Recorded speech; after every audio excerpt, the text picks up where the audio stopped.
If you wish, we can consider divorce, but I'd like to continue living with our son." Despite John berating me extensively, he looked satisfied as he took a deep breath.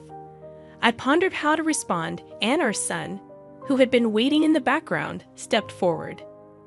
"Dad, if you don't know, let me tell you," our son said, pointing at his father's mistress. His words made me break into a cheeky smile. "My name is Jennifer. I turned 42 this year, currently working as a freelance illustrator. We've been married for 15 years, and we have a son in 8th grade. Throughout our marriage, John has jumped from job to job, not lasting very long. Most of our income comes from my work as I balance housework, raising our child, and my job. Working from home became a necessity as John took sporadic short-term jobs. Despite being a newbie in the freelance world initially, my efforts resulted in a stable income and consistent work. Referrals from former clients led to new projects, and I now illustrate educational magazines and brochures. With David growing up, I managed to work from home and go out for work a few times a week. The three of us lived harmoniously, but John's lack of direction troubled me. At 44, he seemed content with his aimless life, rarely working full-time. Despite having free time, he didn't contribute much to housework or child raising. John's disinterest in our son David, who was entering his challenging teenage years, frustrated me. David, although not very talkative, occasionally helped with chores without being asked. However, John showed no interest in our son and rarely assisted with household responsibilities. Lately, John had been coming home late more often, and I couldn't shake off my unease and frustration. Even on days when he claimed to be working, I suspected he might be doing something else. His sudden interest in picking up and dropping off David at his basketball club raised suspicions, as it contradicted our household rule of always having a parent handle these tasks. While I appreciated the help, something felt off, and my suspicions started to crystallize over the past few months. As I passed by the place where David goes, I decided to take a different route home for a change of scenery. While shopping near David's facility, I unexpectedly spotted John, who wasn't supposed to be there. He had claimed he'd be late tonight due to out-of-town work. To my surprise, he was chatting happily with a woman who appeared to be one of the staff members from the basketball facility. A sense of unease washed over me as I observed the two of them. The woman noticed me and tilted her head, asking, "Excuse me, are you David's mom?" I reluctantly confirmed, and she thanked me for my son being in her care. Awkwardly nodding, I engaged in small talk with her, curious about her role at the facility. Ignoring my husband, who seemed rigid and tense, I attempted to gather information.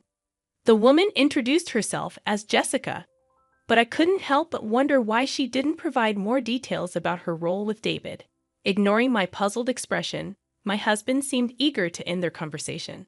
On the way home, we didn't speak, and he deliberately avoided eye contact, appearing distant.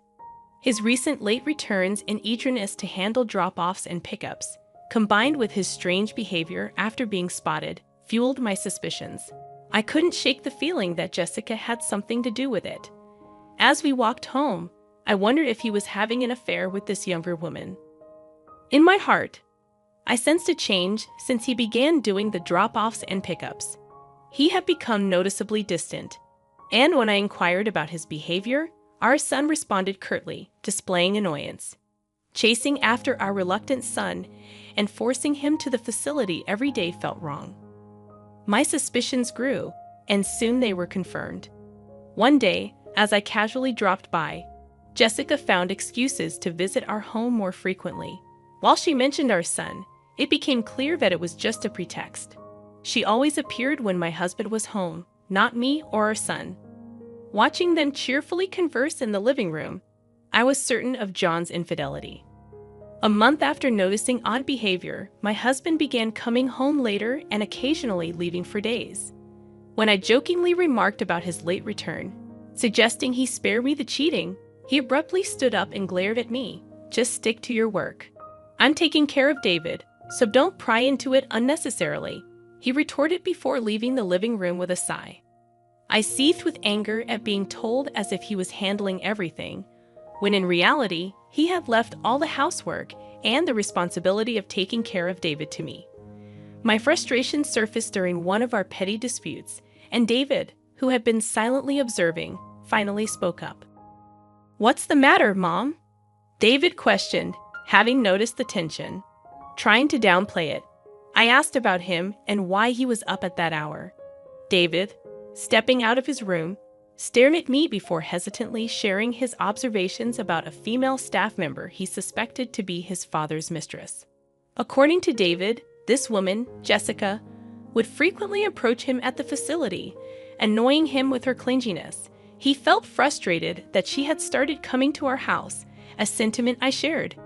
It was evident that my son disliked having someone from his basketball club imposing on our home, providing me with a sense of relief. However, the problem persisted. Returning home from a client meeting, I heard cheerful conversation in the living room, the voices of John and Jessica. David was noticeably absent, holed up in his room. Upon entering the living room, both John and Jessica turned their eyes toward me. Jessica, with unwavering confidence, greeted me. "Welcome back, David's mom." I ran into John, so he invited me in, Jessica said, addressing my husband by his name, a fact that deeply unsettled me. Attempting sarcasm, I inquired about her frequent meetings with John, to which she responded with a smug face, claiming it was part of her job. Her audacity continued as she pointed out the deficiencies in my housekeeping, expressing that the house felt cozy but lacked thorough cleaning. My husband didn't rebuff her comments and even chuckled along, seemingly siding with Jessica. Although I worked from home, I felt self-conscious about not keeping up with housework. However, if he contributed more to chores and childcare, it wouldn't be an issue. Feeling mocked and ridiculed, unable to bear the tension, I hastily left the living room for the bedroom, still holding my belongings. Frustration, sadness, and embarrassment overwhelmed me. I feared that Jessica might eventually take over my place in the family. Even after that encounter, my husband and Jessica continued their outings, displaying their relationship in front of me, leaving me speechless. I later learned from others that they often met under the guise of discussing my son's education, further deepening my sense of betrayal. Realizing the need for evidence during my husband's frequent absences, I embarked on a search that uncovered undeniable proof of his infidelity. Despite his claims that we couldn't afford gifts for birthdays or anniversaries, I stumbled upon receipts from motels, upscale restaurants, and high-end watches and jewelry in his coat pocket. Even places he insisted were beyond our financial reach had receipts, suggesting he frequented them with his mistress, not his wife. While the pain of his actions cut deep, I maintained composure and continued accumulating evidence of his affairs. Though divorce crossed my mind, I resolved to endure until David graduated from high school. Yet I vowed to gather sufficient evidence to secure a favorable position if the time for separation came. The question lingered. Where was the money for his affair coming from? As I pondered, I remembered our house's savings account for my son's college fund. A chill ran down my spine as I checked the transactions, revealing substantial withdrawals over the past few months. Shockingly, the balance had significantly decreased. The money meant for our son's education was being used for his selfish needs. The betrayal against our child overshadowed the betrayal against me as his wife. Suppressing my anger, I chose to act normal, not wanting our impressionable son to sense the brewing storm. I carried the burdens alone, trying not to burden our son who was studying diligently. However, stress took its toll, leading to small mistakes in household chores and at work. Even longtime client Mrs. Smith noticed my worn-out state, expressing concern and offering comfort. While I struggled, my husband reveled in his affair, seemingly more relaxed without my interference. Eventually, our son, David, would inevitably confront the issues within our family. Observing my downtrodden demeanor, David silently approached to help with household tasks. "I kind of know what's going on, huh?" he said, folding laundry. "Do whatever you want to do, Mom. You don't have to worry about me." His thoughtful actions, though sparing in words, warmed my heart and intensified my anger toward the traitor who touched the money reserved for our son's future. Retribution for this betrayal became a necessity. Contemplating whether to reach out to the person who had promised support, I weighed the options before me. With clenched fists, I vowed vengeance on my husband and his mistress. One evening, he suddenly announced a week-long work trip for training in another state. However, skepticism arose. The restaurant chain he worked for operated solely within our state, with no offices outside. His earlier boast about the job's perks included not having to relocate out of state. When my son casually mentioned a staff member from his club taking a week off, my husband's startled expression raised suspicions. Despite his initial pride in discussing the intense training, he grew silent and stared anxiously at his smartphone. Since confirming his infidelity, I had been monitoring both him and Jessica. A private investigator revealed that Jessica, working at the basketball facility, also had a week off. Aware that their business trip was a cover for a romantic getaway, I refrained from catching them red-handed, opting for a more strategic plan. Having planned something since discovering their intentions, I coordinated with my son, who was now on board. On the day of their trip, I bid farewell to my unsuspecting husband. My son and I, aided by relatives, began cleaning and packing. The plan was to move out while he was away and stay elsewhere until finding a new home. Supported by relatives angered by his actions yet concerned for David. To prevent my husband's access to our savings account, I transferred the remaining money to my personal account. While making preparations, I couldn't leave his belongings behind and decided to send them to a specific location with Mrs. Smith's consent. A few days after moving, my phone rang with my husband in a panic, requesting money during his supposed training. Declining, I confronted him about the account he usually withdrew from. The frantic voice of Jessica in the background signaled their financial desperation. The next day, my son and I headed to a specific location, a magnificent mansion with a well-maintained garden. Inside, we found my cheating husband and his mistress, sitting on the floor, apologizing to Mrs. Smith. She, with a stern expression, was not just a longtime client, but also the principal of the middle school attended by my son, forging a close relationship over the years. We confide in each other with our personal troubles. I'm deeply sorry for the trouble caused by my husband. In truth, it's my daughter's fault that all of this happened. It turned out that Jessica, who was on a trip with my husband, was questioned by her parents about a package she received at home and had no choice but to return immediately. Naturally, she insisted that my husband accompany her. Upon hearing Mrs. Smith's words, my husband began to shake in fear. Mrs. Smith had always been concerned about my declining health after learning about John's affair.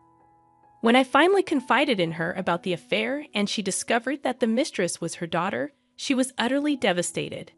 Despite this, Mrs. Smith wanted to make amends for her daughter's actions and had been cooperating with me ever since. Pointing at the piles of boxes, she sternly reprimanded her daughter, expressing her disappointment. "You should be ashamed of yourself for always wanting what isn't yours," Mrs. Smith scolded her daughter sternly. Her daughter attempted to defend herself, claiming it was a misunderstanding, but Mrs. Smith wouldn't hear it. She insisted on an apology, promising consequences for her daughter's actions. Ignoring Jessica's hysterics, I turned my attention to my silent husband standing beside her. "Don't you have something to say to me?" I asked sharply, prompting David, who had been standing behind me, to step forward. "She's not a regular staff there, just an intern at the club," David interjected firmly, addressing Jessica directly. "And don't you ever try to get all chummy with me again. Always flirting with men. It's disgusting." As my son spoke, it became clear that Jessica hadn't been officially hired at the club, contrary to my husband's belief. He had thought she was experienced in student education or activities, which was laughable considering her actual status. Their exchange revealed hidden truths, and as I looked at the stunned Jessica, it seemed that they both had their secrets. Before leaving, I felt compelled to offer Jessica a piece of advice. "Did you know that I pay for the rent, living expenses, and even David's tuition fees? This man, John, has been working odd jobs for years. You think he's okay?" Jen, with a face drained of color, attempted to interject, but it was too late. Jessica was so shocked by the revelation that she collapsed on the spot.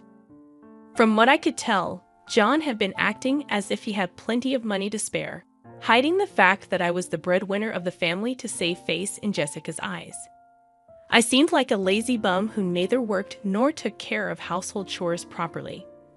Mrs. Smith was left devastated, facing the harsh reality presented by my husband and Jessica. After David and I happily returned home, it appeared that John was kicked out of Mrs. Smith's house. Looking defeated with Jessica and a load of stuff, months passed since the move. On Mrs. Smith's advice, I decided to leave my divorce process to a competent lawyer. Thanks to professional assistance, all the complicated procedures went smoothly, bringing me relief. I heard that the savings I had set aside for David's education could also be added to the claim as child support. As for Jessica, rumors spread quickly at the basketball club about her affair with a student's parent, leading to her dismissal from the job. Seeking help from her parents, Jessica found Mrs. Smith unwilling to assist, leaving her lost and confused. Despising the man without money, she spat out words of disdain and abandoned John. Despite John's attempts at reconciliation, neither David nor I were willing to agree. Mrs. Smith felt terribly guilty for her daughter's role in ruining a family. I held the downcast principal's hand and said, "Let's keep working together." I'm truly grateful for the principal, thanks to whom I found a new job. Work has been going smoothly, and life with just David and me is filled with hope. David's joyful smile touched my heart as he casually expressed, "The job you do, Mom, is really amazing. You're the mom I'm proud of." Looking at a magazine featuring my illustrations, I discreetly wiped a tear from my eye. I want to keep pursuing my career as an illustrator, but above all, I want to work even harder for my precious David.